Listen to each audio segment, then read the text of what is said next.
So for this week's blog reflection, I decided to do a vlog to answer the questions. Question 1: define your curriculum.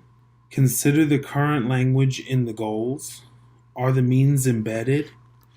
Is there flexibility in how learners can reach the goal and still maintain high standards? Be creative with this one and think about UDL and learner variability. Elaborate elaborate on this question and provide 3 examples of how you would infuse flexibility into your curriculum to support each of the 3 UDL principles. So my response is, one of the first and most important steps to defining your curriculum is to create specific goals for your students. From the text, your UDL lesson planner, it says specific goals can serve as motivators for learners, providing a clear understanding of the target knowledge or skills addressed in a lesson and offering guidance for how to be successful. From there, I understand that to mean that you must be clear about what you want your students to learn.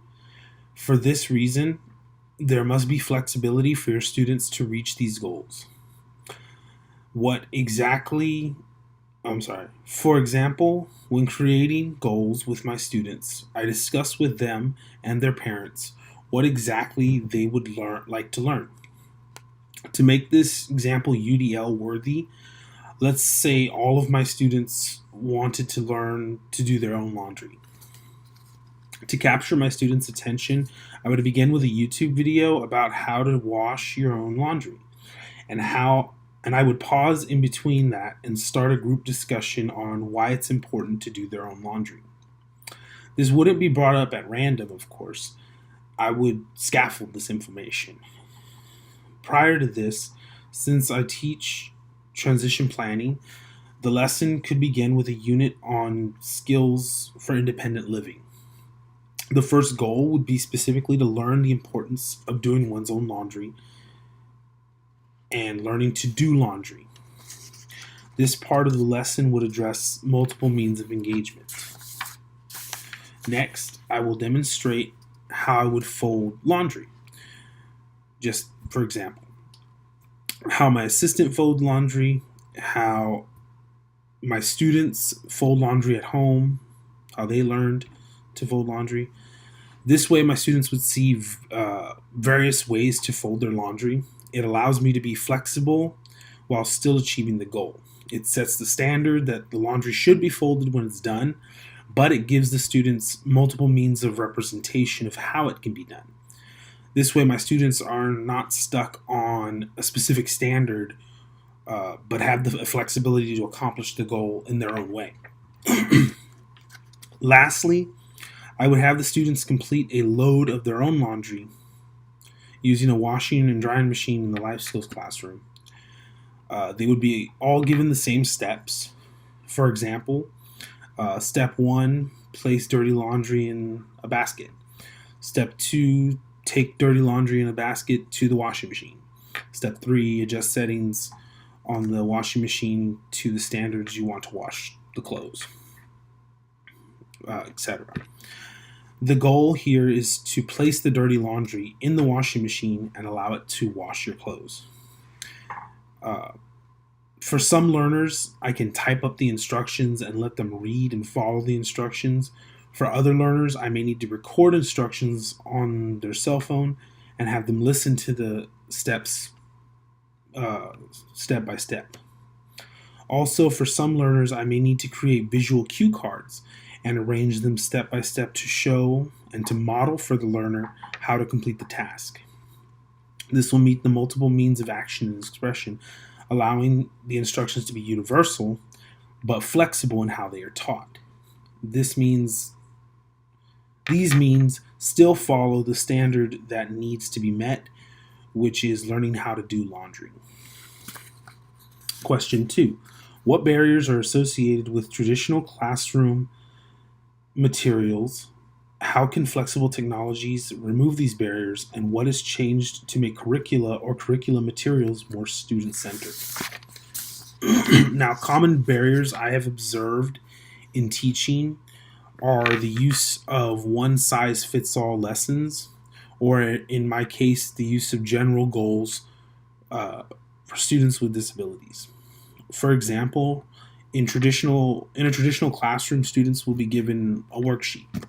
They'll be given a textbook to find their answers, verbal instructions for the teachers from the teacher how they want and when they want the assignment done, and paper and pencil, and that's it.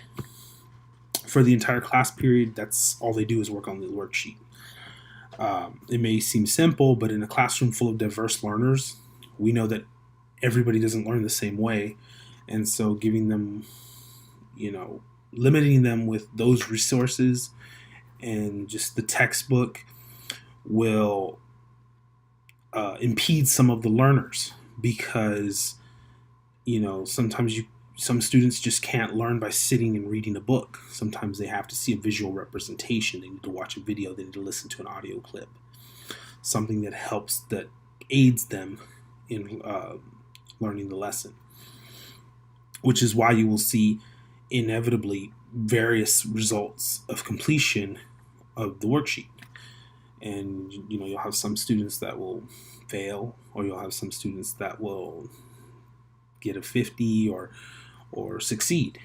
They're all across the board, just because, and they all did the same work, they all had the same resources, but they all learn different ways, so you can't use the same supports for different learners. Sometimes, some are visual, some are audio, some are kinesthetic. They need to work on it with their hands.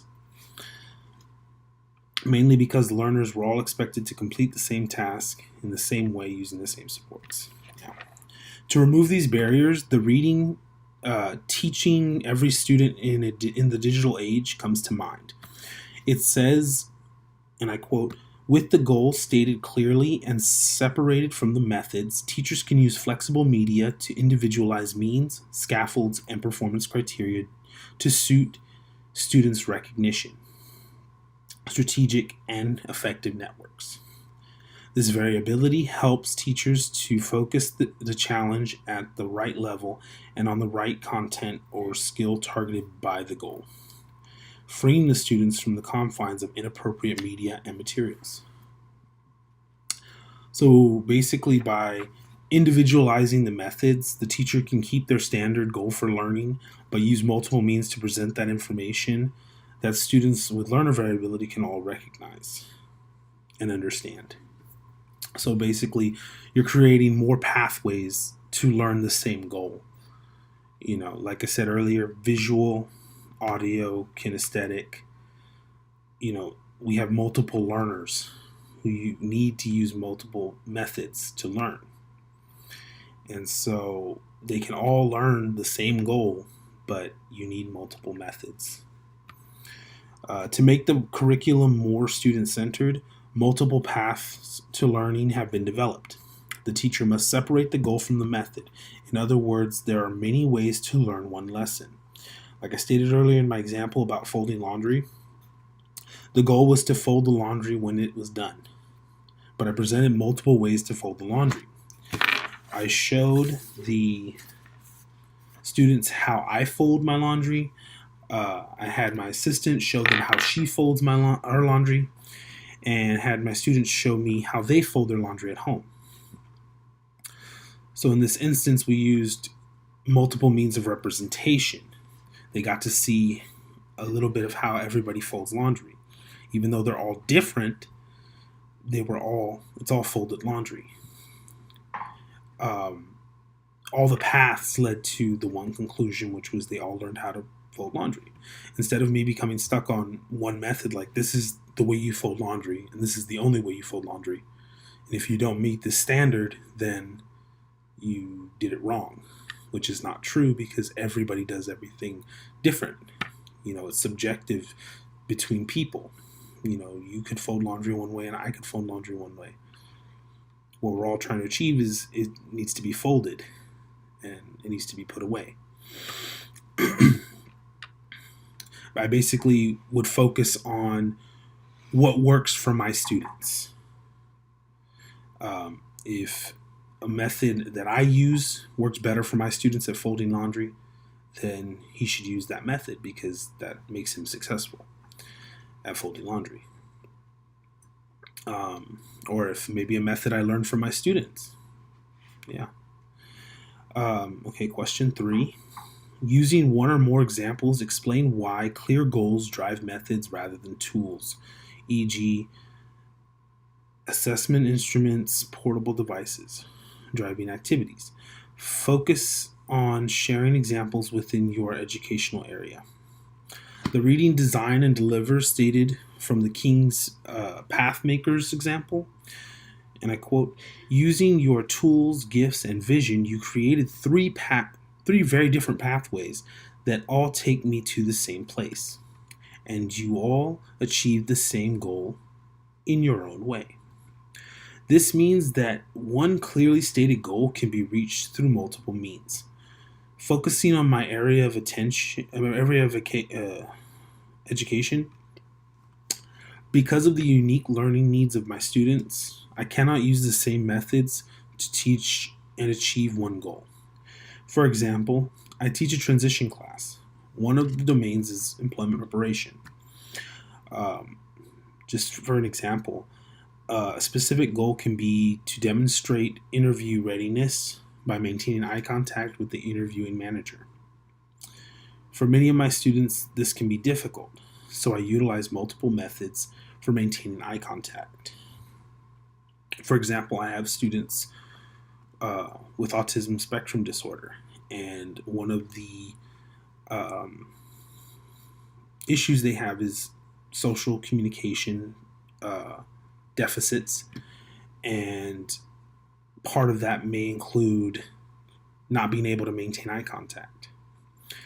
And so, as an alternative to having them, physically look at the interviewing manager's eyes, I can ask my students, stare at the wall behind them or stare at their forehead, something that puts them in the direction of the interviewer to at least give the impression that they're maintaining eye contact. That's just one example. For some of my students, it may not even be an issue. I can just tell them, look at his eyes as he's talking to you, or every time he's talking to you, or every time you're talking to him, the interview manager. Then it's no issue. They can just do that. But I have to have multiple means to accomplish that goal of maintaining eye contact,